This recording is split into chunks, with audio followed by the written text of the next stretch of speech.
Inflation is supposedly cooling, but the prices in your life did not get the message. The grocery bill is still high, rent is still high, insurance, repairs, restaurants, basic services, most of them climbed to a new floor and never volunteered to come back down. And that is strange, because when inflation was rising, every headline made it sound like inflation was the thing pushing prices up. So when inflation slows, why do the prices stay exactly where they are? The answer is not simply that every company became greedy at the same time. It is also not that every business cost stayed at its absolute peak forever. There is a one-way mechanism inside modern pricing. Once a higher number becomes normal, the entire system begins defending it. First, there is an important trick hidden inside the word inflation. Inflation is not the height of prices. Inflation is the speed at which the overall price level is changing. Imagine prices riding inside an elevator. When inflation is high, the elevator is climbing quickly. When inflation falls, the elevator is climbing more slowly. But slowing the elevator does not send it back to the lobby. It may still be moving upward. Even if it stops, it is still sitting on the higher floor it already reached. Some individual prices absolutely can fall. Gasoline changes, airfares change. Used car prices can reverse. Grocery items go on sale. But when people hear that inflation is down, they often expect the old overall price level to return. That would require prices across the basket to actually decline, not merely rise more slowly. That explains the math, but it does not fully explain why the new number becomes so difficult to reverse. To see that, go back to the original shock. Supply chains broke. Energy costs moved. Materials became harder to get. Labor became more expensive in many industries. Businesses faced delays, shortages, changing demand, and uncertainty about what the next shipment would cost. A lot of price increases began with real pressure. Not every increase was fake, and inflation never had one single cause. But a widespread shock creates something unusual. Nearly everyone is changing prices at once. Customers can no longer tell which increase is temporary, which one is necessary, and which business is testing how much people will tolerate. The entire market becomes noisy. Then, the first hidden mechanism appears. The reference price changes. People do not carry a perfect database of what every product should cost. We compare today's price with a remembered or expected price. At first, a $12 lunch feels outrageous because you remember paying $8. But after months of seeing $12, $13, and $14, $12 begins to look ordinary. The old number slowly disappears from the comparison.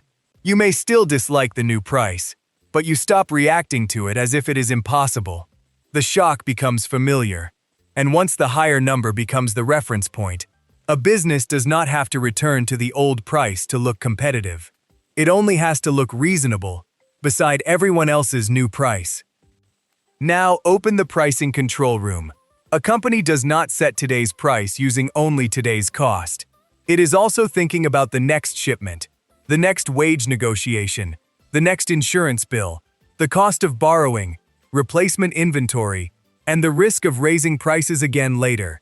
Research from the Federal Reserve Bank of Kansas City found that growth in business markups was a major contributor to U.S. inflation during 2021. But the researchers did not interpret that result as a simple story in which every company suddenly gained unlimited monopoly power. Their evidence was also consistent with firms raising markups while anticipating future cost increases. In other words, part of the higher price can function like a defensive buffer. And once customers keep buying at that higher price, removing the buffer becomes unattractive. Lowering the price gives up margin immediately. It may also create a problem later. Imagine cutting a product from $10 back to $8, only for costs to rise again 3 months later. Raising it back to $10 creates a new round of customer anger. Keeping it at $10 avoids that public reversal and protects against uncertainty. That does not mean every higher price is justified. It means the decision to raise and the decision to lower are not mirror images. Raising the price solves a possible margin problem. Lowering it voluntarily creates a sacrifice. This is also why companies do not need a secret meeting to produce similar results. There does not have to be a giant conference room where every grocery store, insurer, landlord, restaurant, and repair shop agrees on the new price. They can react independently to the same conditions. Costs rise. Competitors raise prices. Customers begin expecting increases. Each business receives more room to test a higher number without looking uniquely expensive. The businesses share incentives even when they do not share a plan. One company's higher price becomes evidence that another company may be able to raise its own. That brings us to the ratchet. A ratchet turns easily in one direction and locks when you try to reverse it. Prices are not literally governed by one universal ratchet, but large retail datasets have found an important asymmetry among small price changes. Under some conditions, small increases occur more often than small decreases. The pattern is not identical in every category or every part of the economy. Flexible prices can fall. Competitive products can get cheaper. Excess inventory can force discounts. But many businesses have a stronger reason to fix an underpriced item than to reduce a price customers are already paying. Moving upward prevents a loss. Moving downward starts a price fight. There is another layer people often miss. Even when one famous cost falls, the old business model may not return. Fuel may decline while wages remain higher. Shipping may improve while insurance rises. A material shortage may end while rent, financing, and maintenance remain elevated. Supplier contracts may reset at higher levels. Replacement inventory may cost more than the inventory currently being sold. The final price can contain persistent costs, changed margins, new contracts, and a new customer reference point, all at the same time. Removing one expensive gear does not shrink the entire machine. So what actually makes prices come down? Usually, something must apply real downward pressure. Demand weakens. Customers switch to alternatives. A competitor cuts aggressively.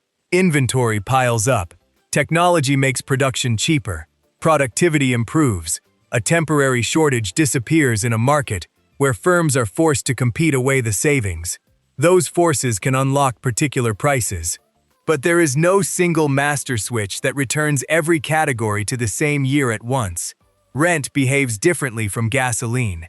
Insurance behaves differently from televisions. Restaurant meals behave differently from computer memory. The overall price level is the combined result of thousands of different systems. That is why the phrase "inflation is down" can feel almost insulting when your monthly bills remain painful. The statistic may be improving while the damage from the earlier climb remains. It is measuring the speed of change, not erasing the distance already traveled. The original shock helped lift prices to a higher floor. Persistent costs, protected margins, new reference prices, and shared incentives help keep many of them there. Some prices will fall, some will fluctuate, some may be forced down by competition or weak demand. But lower inflation by itself does not rewind the price elevator. So the next time you hear that inflation is cooling, picture two gauges. One measures speed, the other measures height. The speed can fall, while the height stays exactly where it is. That is the reason prices can stop rising so quickly and still never feel like they went back down.